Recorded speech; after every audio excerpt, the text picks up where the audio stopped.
Ano ba? Wait lang pala, bago namin ipakita yung mga clips, pag-usapan muna natin yung nangyari. So, accessibility. Kasi sa disabled? Hindi, accessibility ba madali bang ma-access yung... Oh, from us, medyo malayo. Pero maganda naman yung daan. I mean, direct lang.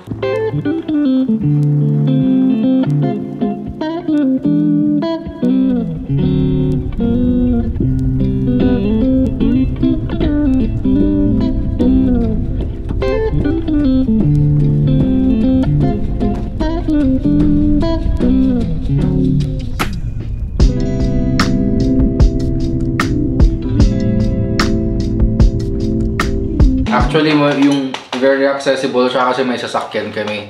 Oo. Yung parking, luwag na. 9 pounds all day. All day.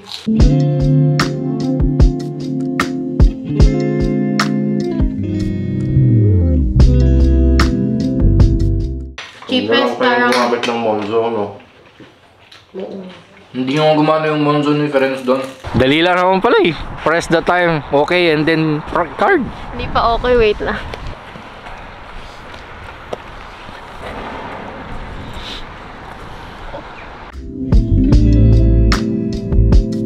You have to pay and display your receipt pag pumunta ka dito. Importante yon. Pagpasok mo doon sa castle, pwede rin mag-park doon, mayroon din siyang parking. Kailangan nyo rin palang isipin kapag Sunday, medyo late na nagbubukas yung mga tindahan, yung mga kainan. Kaya over pa sila.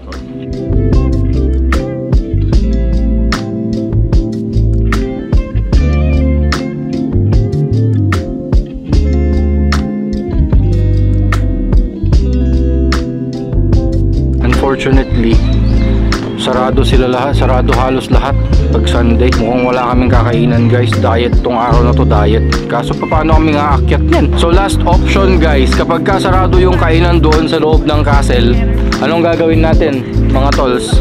Jollibee tayo. Magja-Jollibee daw kami sa Edinburgh. Meron kami nakita ito, The Lord Crew. Ulo ni Cesar. Nabasip mo sa Tingnan namin kung kaya namin, kung afford namin yung pagkain nila. Mahal? Mahal guys. Hindi natin kaya. Ano tayo? Budget lang tayo. Budget meal. Oo, budget meal tol. Meal lang tayo na, Ruby. Guys, meron kaming nakitang kainan. Ayan. So, merong kapihan dun. Sana mura lang yung pagkain nila. Medyo tayong dagat na lang kaya. Oo. Diretso na tayong dagat. Maraming kainan pero late lang magbubukas. So mag-breakfast muna kayo bago pumunta. View. Ganda. Ganda. Actually, hindi ako nagsisising pumunta ako dun sa baba. Kasi yung daan niya, pinyong buhangin.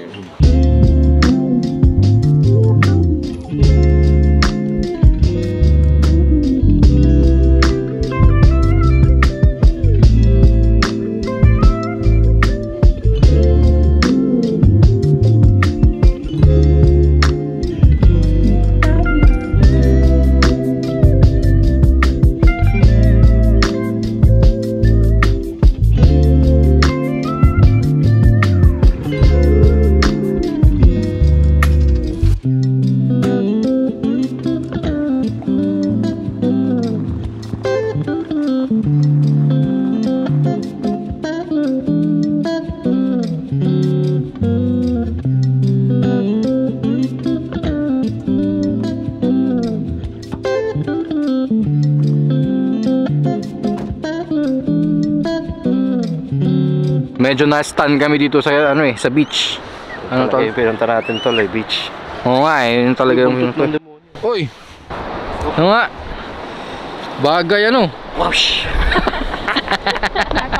Hindi na rin kami papasok sa castle. Papasok pa ba tayo sa castle? Sa likod pa lang pala maganda na yung view eh.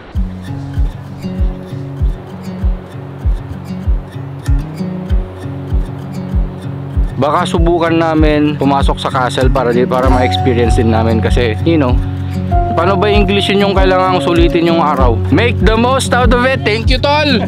Thank you, nandyan ka. So we have to make the most out of it. Si Kobe lang ang pwedeng pumasok na libre guys. 17 pound each head. Wala sa budget. Wala sa budget namin.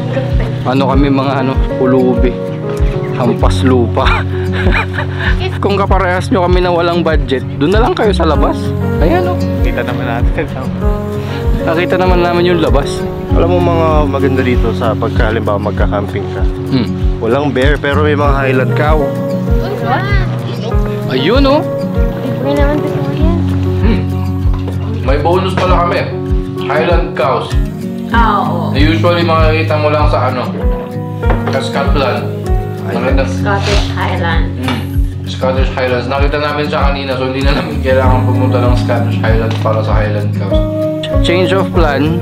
Pupuntahan na lang namin yung Highland cow kung kaya namin makita. Ayan na sila oh. Andyan na yung mga cow.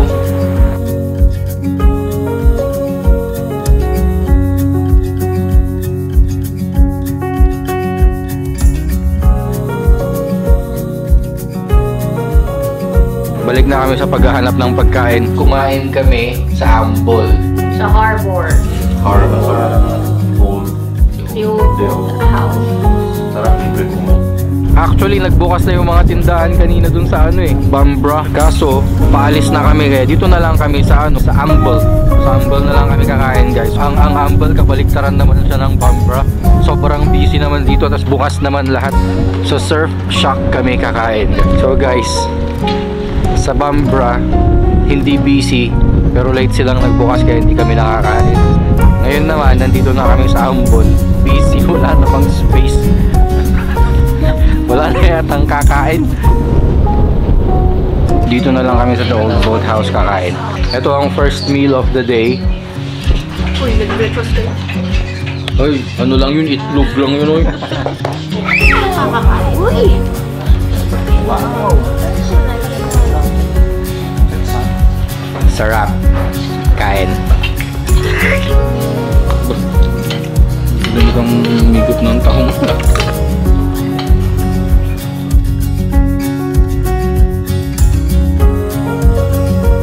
Alright, home sweet home. That's it for today. Whoever is watching, thank you for watching. Wala ka naman, tol. Goodbye.